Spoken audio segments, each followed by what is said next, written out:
the customer is not always right, but he or she is always the customer. So there is that fee-for-service situation in a school that you have to respect. When you look at the cost of private school education, it is not cheap.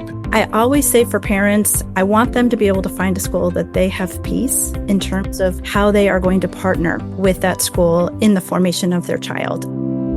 Hello, and welcome to Working with me, Dan Doriani, hosting a podcast where we explore faith, work, culture, and the way believers can make a difference in their corner of the world. Well, hello, and welcome to a Faith and Work podcast. And this week we have a wonderful opportunity to meet with two educators. It's been a while since we had educators on this podcast. And the delight to me is that both of them are long-term friends of mine. And I'm going to let them introduce themselves. They are heads of two very different, but both excellent schools. Josh Crane, Elizabeth Zurlinden.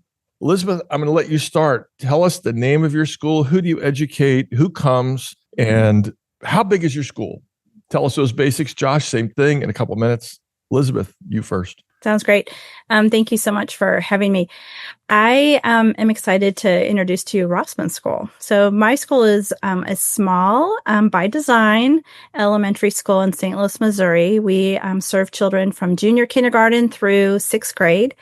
We have about 234 students, and we actually have been at that same enrollment for nearly 108 years. So we are not intending on growing in terms of our enrollment, but we have the most wonderful families who are part of our community. It's a wonderful pleasure to lead this community. Yeah, thank you so much. And I used to drive by your school day after day after day and just watch happy families turning into your little lane. Josh, I have never been to your school, but it's a pretty well-known school. Tell us about it, please. So thanks, Dan, for having me. It's an honor to be a part of this podcast. Stony Brook School is a 103-year-old boarding and day school located on the North Shore of Long Island, about the middle of the island on the North Shore. It has been the school of choice for evangelicals, prominent evangelicals, Billy Graham, Tim Keller, Bill Bright, to name a few, over its illustrious 103-year history. We have students, 480 students from 30 different countries, 12 different states, and all over Long Island. It's a very diverse school. 51% of our students would be classified as non-white. So it's a very international, rich ethnic mix of students. And the goal for the majority of our students is a selective college placement after Stony Brook. Yeah. I'm going to just ask you one follow-up question, Josh. At one point, you had a lot of students coming from parents who worked at the United Nations. What was that like? Is that still true? Why would people from countries that do not advocate the Christian faith in a major way, why would they want to go to send their kids to Stony Brook School? Stony Brook has an academic reputation that I think is very strong and desirous. We view ourselves like Daniel in Babylon. We want to be so good at what we do that people say, well, I don't know about what you believe from a faith perspective, but my goodness, if you can produce kids like that, then we want to send our kids to your school. Mm-hmm. Thank you. Elizabeth, I'm going to ask you a specialized question about your school. I don't know how much it's deliberate, but I'll just say that people I know that went to Rossman School were often parents who had children who were distinctive in some way.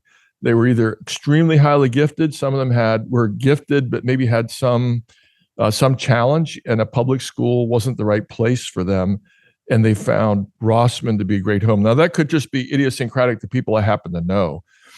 But at least in my little circle, you had a reputation as a great place to go for a child who needed a kind of attention that might not have been available in a public situation.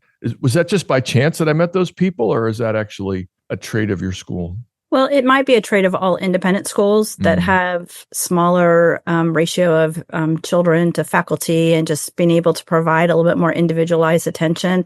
I appreciate that that's what you noticed about those families, because they were probably looking for something a little bit more. Their children needed either a little bit more challenge or support in areas, and they are deserving of that attention, and we can give that to them here.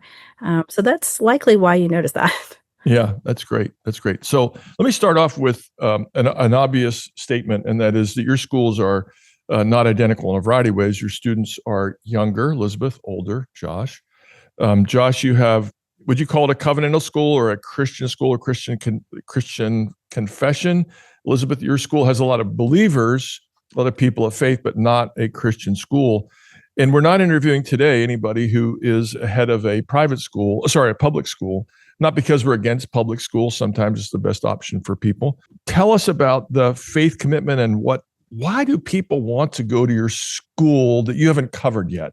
That is, why are they sending them to your school? I know, Josh, you answered it somewhat, but I want to hear more from you, as opposed to finding a great school district and sending their kids to a great public school. Elizabeth, you first. I think that parents, when looking for schools, they're looking for obviously an academic program. And so the place that we're located geographically in St. Louis, Missouri, we have an abundance of amazing schools. And our public schools are actually our greatest competitor because they're fine as well. And so I think when parents they have the opportunity to be able to look beyond and look at independent schools, they're looking for something that's a little bit more holistic in terms of the approach for teaching a child. And I do believe that they are valuing, our feedback from parents bears this too, that they're looking for an institution that will support them from an academic education, but also the establishment and the development of values and character. Mm-hmm. And so those are critical pieces that parents are looking for, especially when they are visiting us and considering Rossman as an option. Yeah. So when you say holistic, I was waiting for your explanation. And what you said was, if I hear correctly, academic and values and character. And I want to come back to that a little bit more. But Josh, I invited you to say a little bit more about why people would want to go to your school. And you hit it a little bit. Please say another word. Sure. So I would follow up with on Elizabeth's comment there. Our motto is character before career.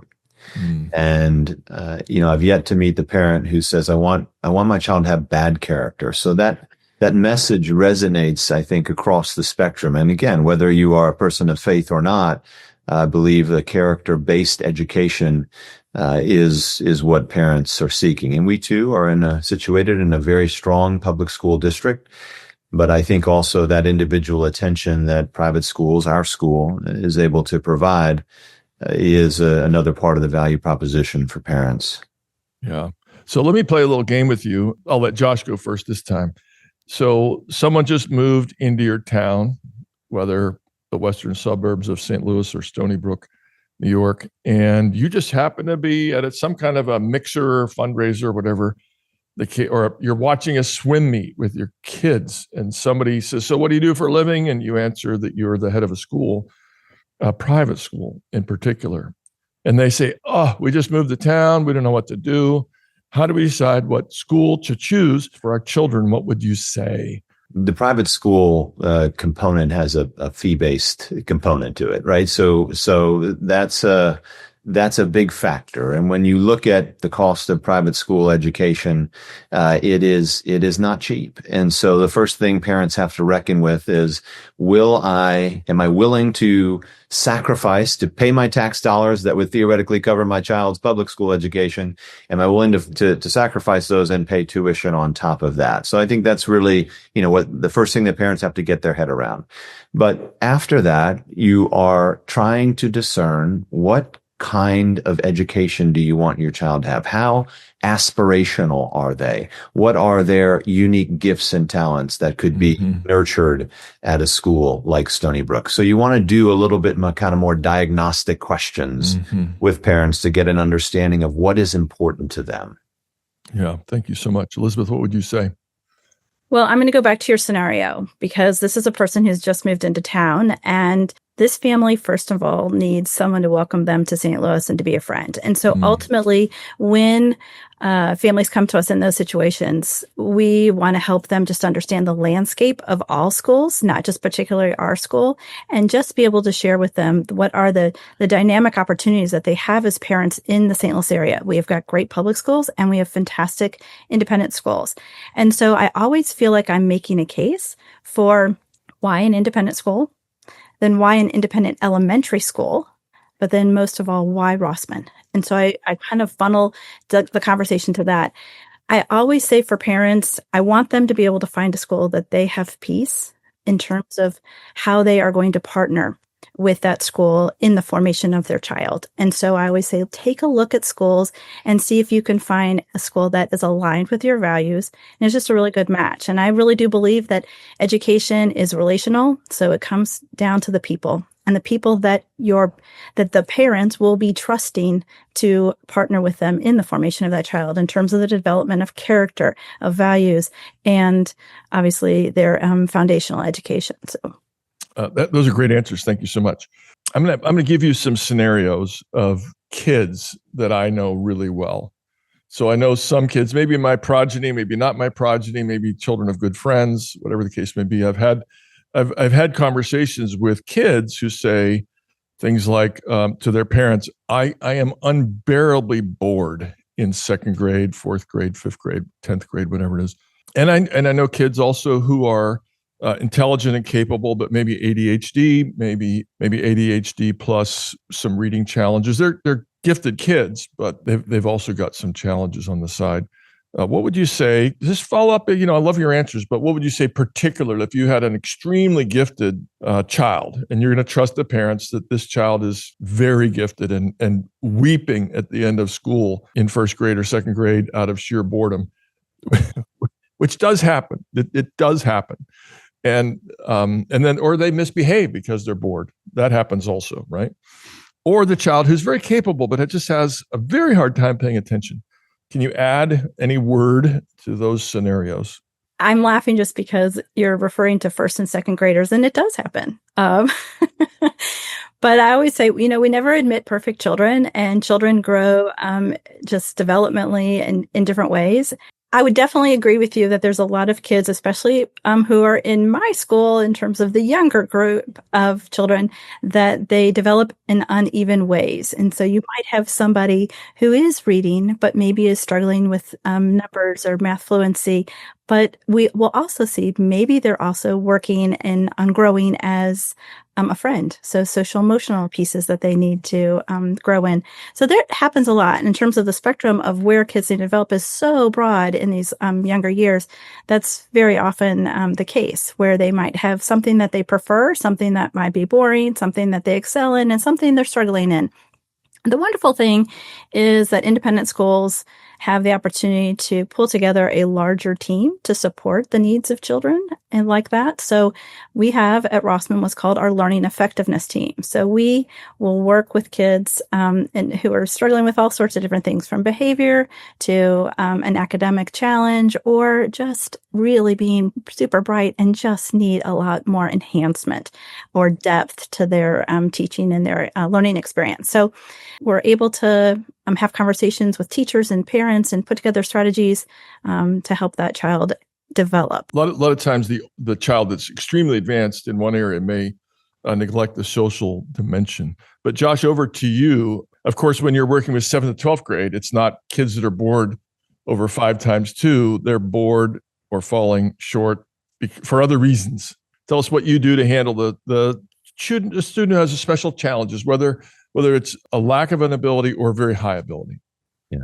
So I think at a high school level, what's going to be really critical for those high-flying students, those who have ambition and capability, is to have a course catalog that enables them to really achieve. You're not at this point holding them back. Hey, you're in 9th grade, so you should be taking X.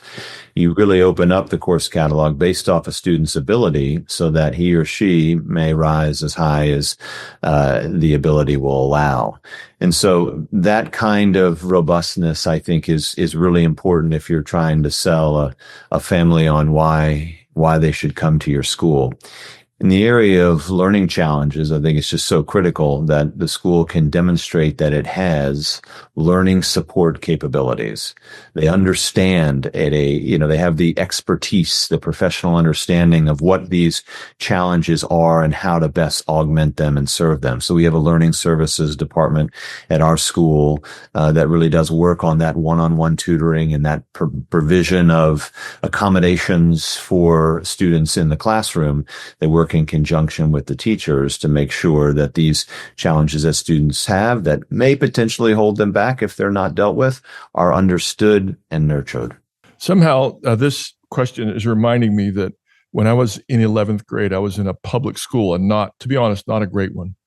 And one of my teachers in social studies realized I was bored, and she just handed me the textbook for second-year college economics by Paul Samuelson, who won a Nobel Prize a few years later, and said, "Here, read this." And I said, "Thank you. Thank you. This is wonderful. I'm bored." And that was it. That was the program. That was the entire program. They'd just say, "Here, go read Sartre or something." That doesn't surprise me about you. Well, I mean, it's sad. I mean, I'm not trying to put down public schools. I'm just saying that was the program. Just hand a kid a book and hope they didn't misbehave too much because of boredom. Let's talk about technology. One of the great things parents wonder about is technology in the home, but they also are looking to schools, obviously, for clues, coaching. I mean, you're supposed to be experts in this, I'm sure, in the minds of many, many parents that come your way. And they look to the practices you have in your schools. Elizabeth, start us off. Tell us about what you do, what your practices are. I'm sure you've thought it through. And then also how you explain that to parents. Josh, I'll ask you to take that one second. Well, it's very different, obviously, given the fact that I've got young learners. And so we're going to be very protective about technology, and we're going to question it. Just to always ensure that the use of technology is an enhancement and supports learning.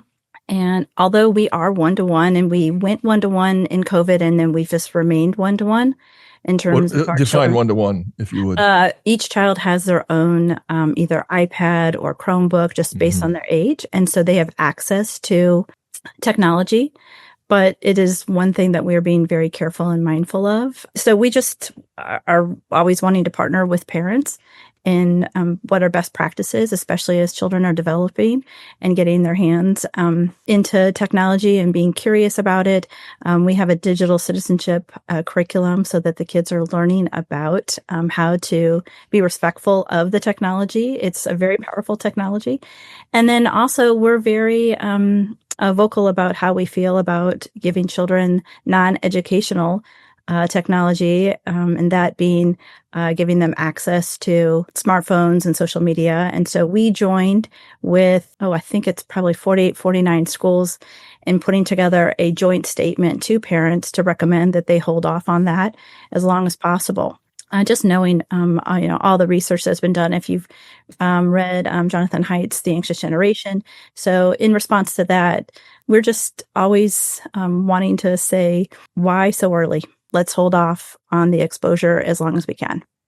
So, Josh, I want to hear you out, but I'll just say I've noticed lately that enough parents and schools are joining together in this. So I had a conversation with a couple 11-year-olds recently, and they know they're not going to get a cell phone for 2 or 3 years. And it's becoming kind of okay because there's a fairly large group of families that have all agreed on this, and they know that they're in a peer group. So that's just a comment. I'm sure most of your students have cell phones, if not 100%. Josh, how do you handle technology? Don't limit it to cell phones. Take us through it. How do you model and teach technology? Yeah. And to your point, Dan, I do believe the zeitgeist is changing, has changed as it relates to cell phones. We implemented this year a ban on cell phones during the school day. So students 7 through 12 cannot have their cell phones out. We're doing it to promote conversation, engagement. We would take the tact of technology is a wonderful tool when used properly. Scrolling, social media, TikTok videos, YouTube videos that come at the expense of real good thinking and engagement is something we certainly want to try to put a stop to. We have laptops. Kids use laptops. It's a big part of what we're doing. I would talk a lot about AI because I really think that is where things are going, where things are.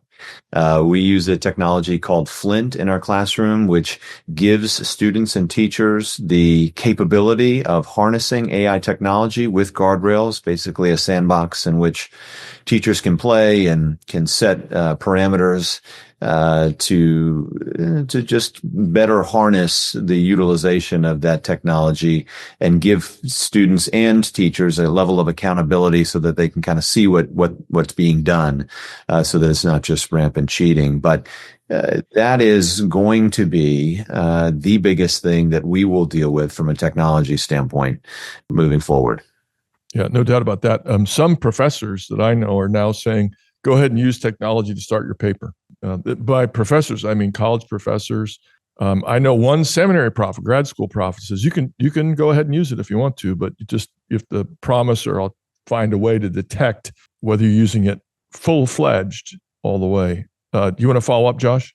Yeah, well, I think what's critical in that is to know your students. So you know what their writing is like.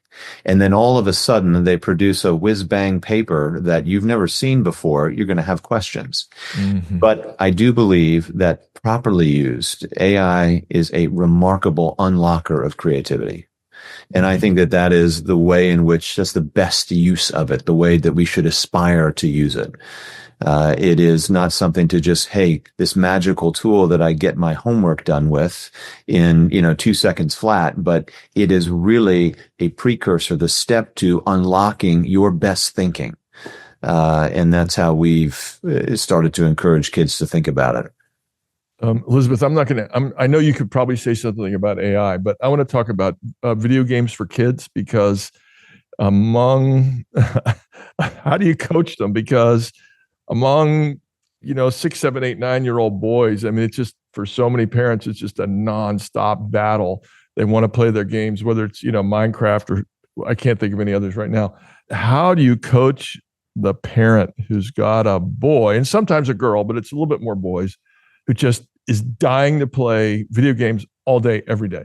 It's so funny because I do ask our kiddos what they aspire to be when they grow up. And we have a lot of people who want to be game developers and YouTube influencers. And so, I mean, this is a struggle for parents, that their children do have access to these things and in limited amounts. So I will have to say, the set of parents that I have the honor of serving really are very level-headed about the technology in their home for the most part. And so the kids will oftentimes communicate, I only got 50 minutes of time, and they actually know, when their games shut off because there's protective measures that the parents have put on them. So it's not like it's always a no, you can't have it. It's just you can have it in small bits, and they're very protective about it. So I really haven't had any issues about it, but it is kind of funny that is the idea of creating the games too. I think is fun for them, but they really do love them, and they are teaching me about them because I don't know a lot of the language and the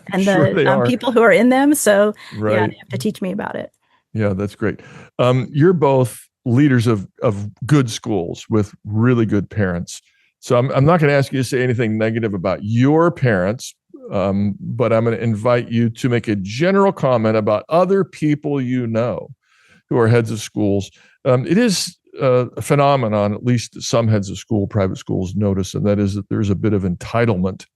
And sometimes it doesn't sound like for either of you, but offloading the responsibilities of teaching, nurturing, directing parents, maybe especially Josh at a boarding school. How do you handle it when parents do act a little bit entitled? Hey, I'm paying you X thousands of dollars a year. You should take care of this. You shouldn't be sending my child home with problems. I pay you a lot of money. On the one hand, but on the other hand, sometimes affluent people get into a habit of, they've got somebody taking care of their yard, somebody taking care of their pool, somebody drives them to the airport, and somebody takes care of their kids. I mean, no one would ever say those are identical by any means, but we're influenced by the way we live in ways we don't always recognize. Josh, I'm going to send this one to you first. I say often to our people, the customer is not always right, but he or she's always the customer. So there is that fee for service situation in a school that you have to respect. Now, that said, what are you going for what is the ultimate goal here that you're looking at? And the ultimate goal is the growth and development of the child. And it is critical to get people on that path. The best kind of education is when there is a level of partnership, when you can collaborate and partner together to help a student grow. And I think in absorbing that initial kind of broadside that may come in on an angry phone call, the goal that you want to get to is, hey, can we get to a level of understanding about what's really on the line here? And how is it that we can help your child grow through this? Now, some people may be implacable, and that's the, judgment call that you have to make.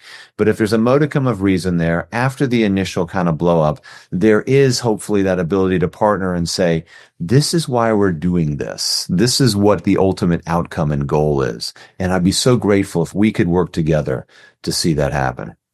And you have to, of course, convince them that your goal is good for their kids. Exactly. That may take some effort, or they may quickly say, oh, I didn't realize what your aim was here. And that's where a mission-focused, a values-focused school really helps. We say, is that character before career? Are you as into developing your child's character as we are? And I say that with humility, of course, but that's the touchstone that we come back to. And I think that's what's really important in a school, is to have that value-based lodestone that you point to. Thank you. Elizabeth, I see you enthusiastically nodding your head at Josh's remarks. Why are you agreeing with Josh, and what do you want to add? No, I do. I agree with the alignment of values, and that goes a long way in terms of working with parents. And oftentimes parents will send students to our schools that are values-based, but maybe don't think that the values also apply to them. It's one of those things where in conversation, it's always good to just set the table with the fact that it's going to be a respectful conversation, whatever the issue that they're dealing with. And we are a school that in our mission statement says we are committed to excellence. So I always look at the issues that parents have or the frustrations that they have is offering good feedback, no matter the package it comes in and how it's delivered. And so to be able to try and extrapolate, what is the issue that our parent or customer is having, and how can we do better either for this family, or frankly, if it's good for one family, would be better for all. So they are our customers. They are paying a premium to send their children. I do want to serve them well. And so there's going to be intentionality in terms of how we want to best communicate with them, or even just have systems and processes for them that are efficient, the way that we provide them parenting, professional development, all those things. And so usually it just comes down to, just like Josh said, we are partners and we wish to be partners. I want to be on the same side with parents, and always seeing that if there's something that they're bringing to mind that is an issue, that we can solve it together, and that likely it could impact us in terms of how we can actually get better in serving others.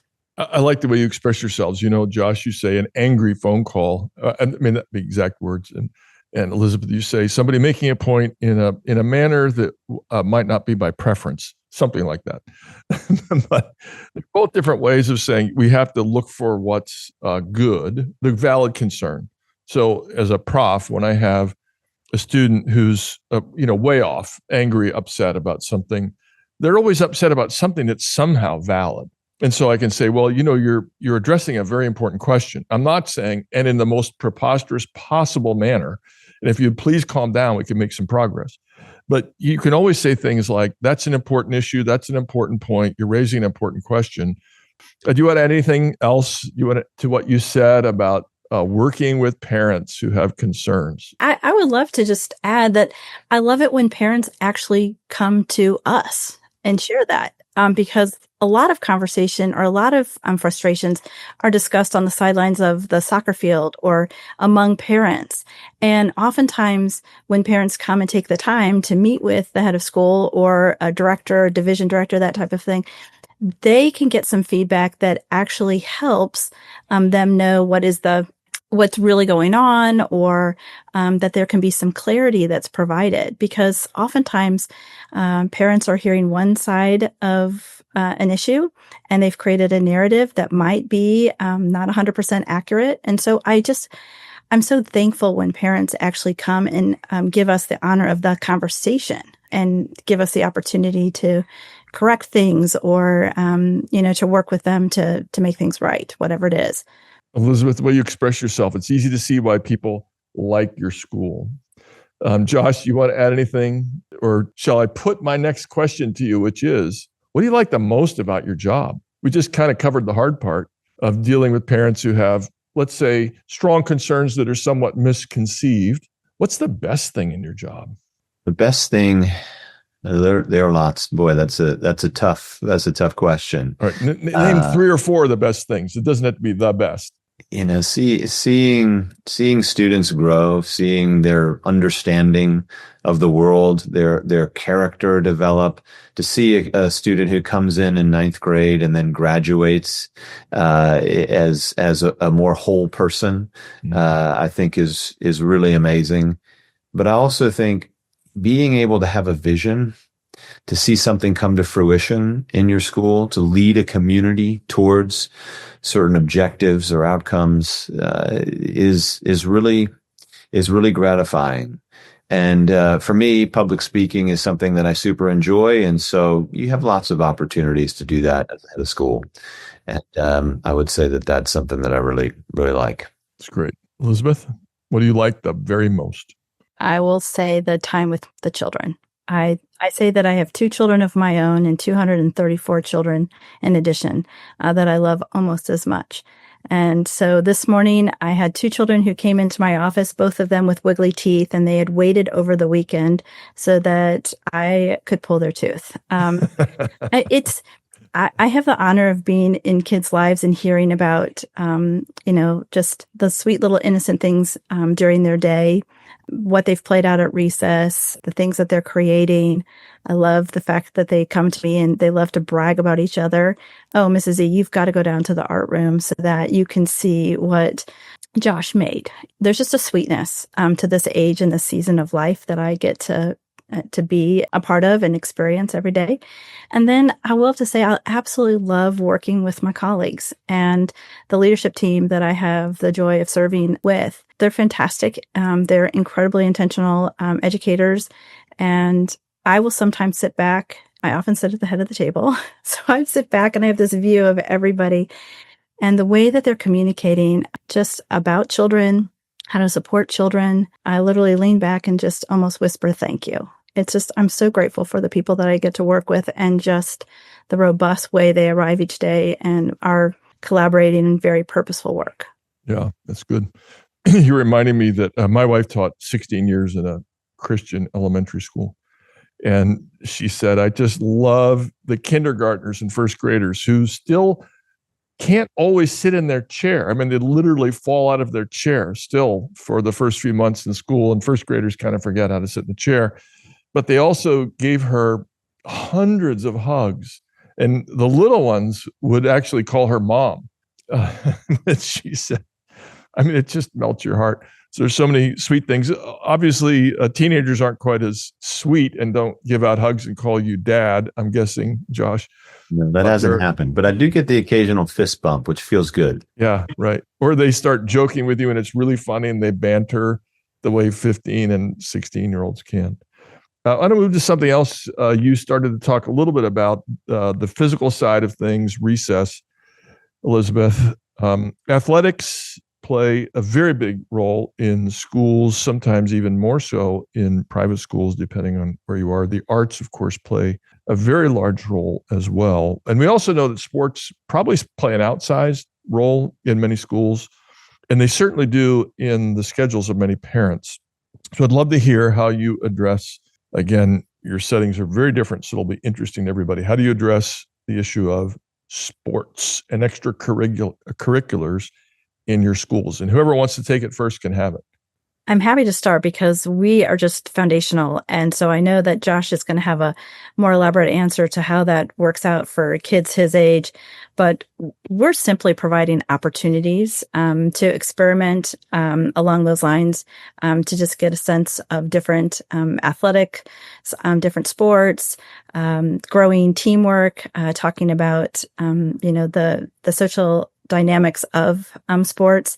And same thing with art. It's just really great for kids to be provided with opportunities so that they can maybe explore a passion, develop a passion, start to see themselves as being very gifted at something. But sometimes, or actually most times, it's teachers who are kind of whispering in their ear and encouraging them because they see something in them that maybe the children don't, and to be able to explore that.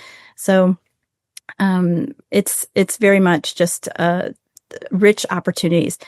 The cool thing for us is that oftentimes when kids are in sports or in the art department, we are learning something about them that actually can be translated into the homeroom in terms of how to work with them and engage them differently or in unique ways. And so when we have, let's say, take first grade or kindergarten, like your wife loved, we have a team that's not just the homeroom teachers, but every single teacher who sees those students. And so that includes their art teacher, their music teacher, their PE teachers, everybody.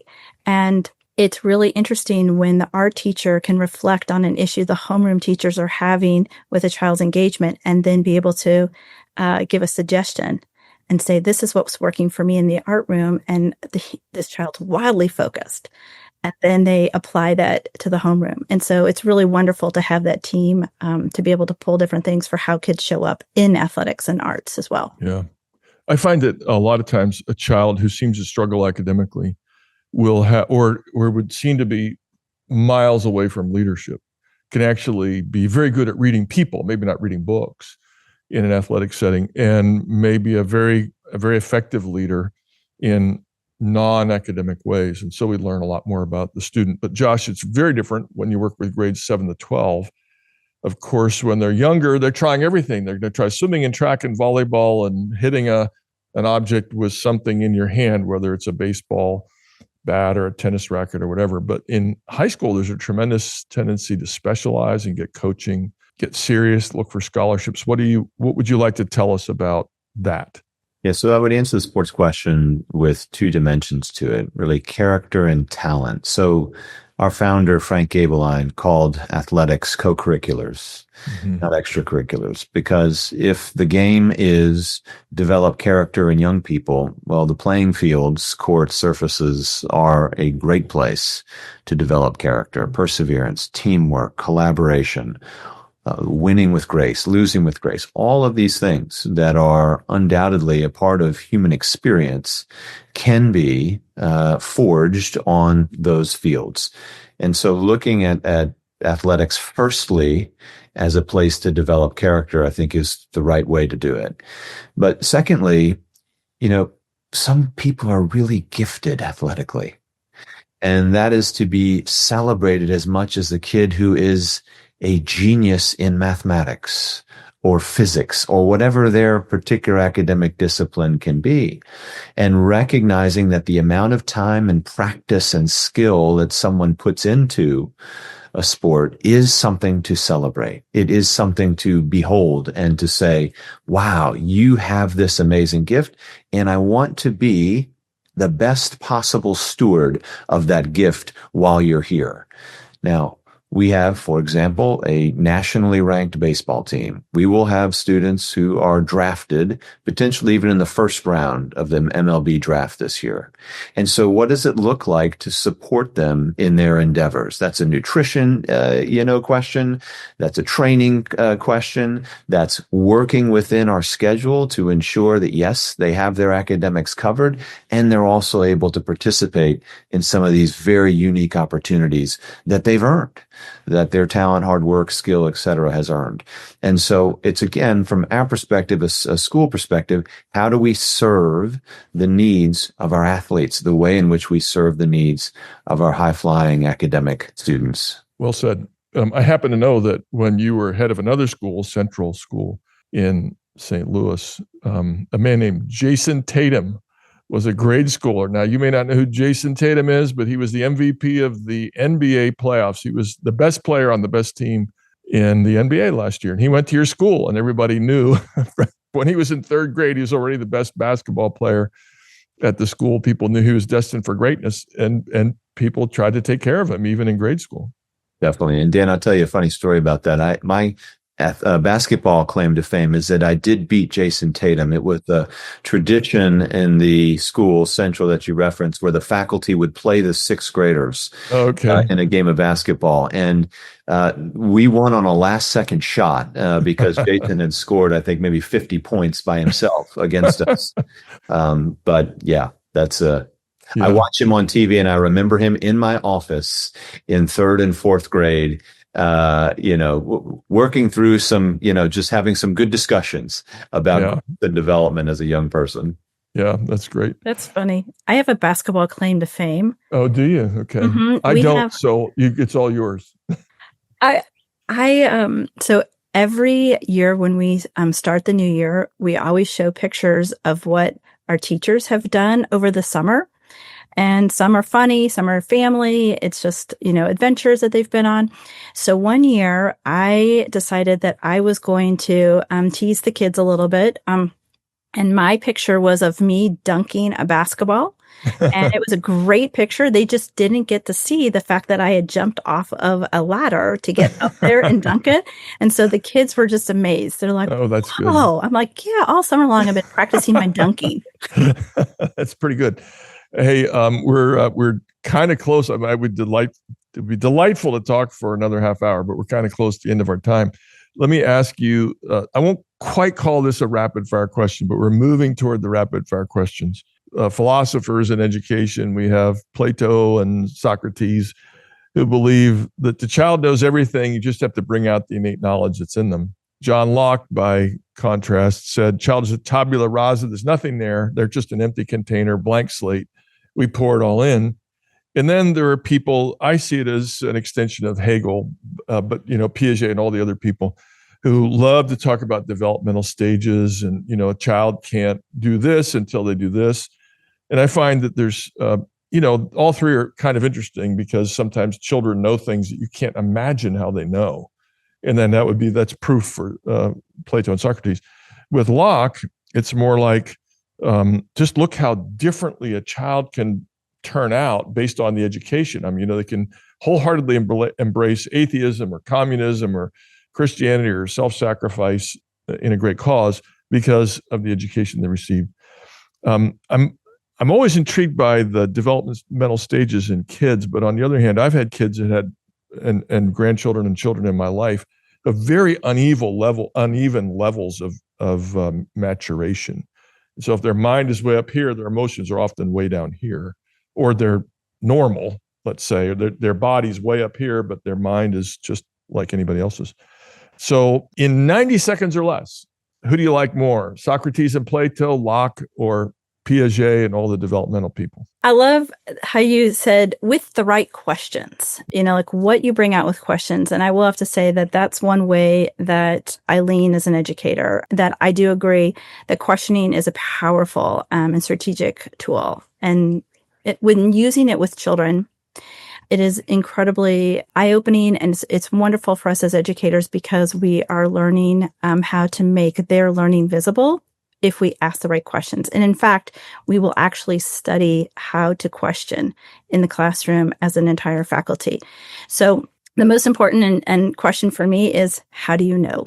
And so then children are able to then communicate to us how they're seeing things. How do they know that? How did they get to this answer? And oftentimes, if I didn't ask that question, I'm going to see their answer and I'm going to assume the easiest route to get there. And that's usually one that an adult has. And so, for example, I was working with a child who was dealing with a math problem. And when I asked, how do you know? He walked me through how he solved the problem. And I realized that I could have assumed that it was simply skip counting. But what he really had was the basics of multiplication. So I needed to be able to hear from him, because then I knew he has a higher understanding of this conceptual, this concept, and I can move forward with him along those lines. It all comes down to what we ask of children and how we open up conversations with kids and how we learn what they're thinking. Oh, great. Josh? To say that, people aren't impacted by the educational opportunity that they have one way or another, I think is a false premise. I mean, there's no question that students who have opportunity in their district or wherever they are going to start out with a better start than folks who aren't in those kinds of environments. So there's no question that educational opportunity is a big part of this discussion. But you go back to the core for me, which is, what is the Imago Dei? And you think about the capabilities that we have been endowed with as made in the image of our Creator, and you start there. And you recognize what is possible for a human being who has exposure and opportunity, who has been given the chance to be invested in. And certainly there are differing specters on differing aspects of the spectrum, where you have people with super abilities in one area and super abilities in another.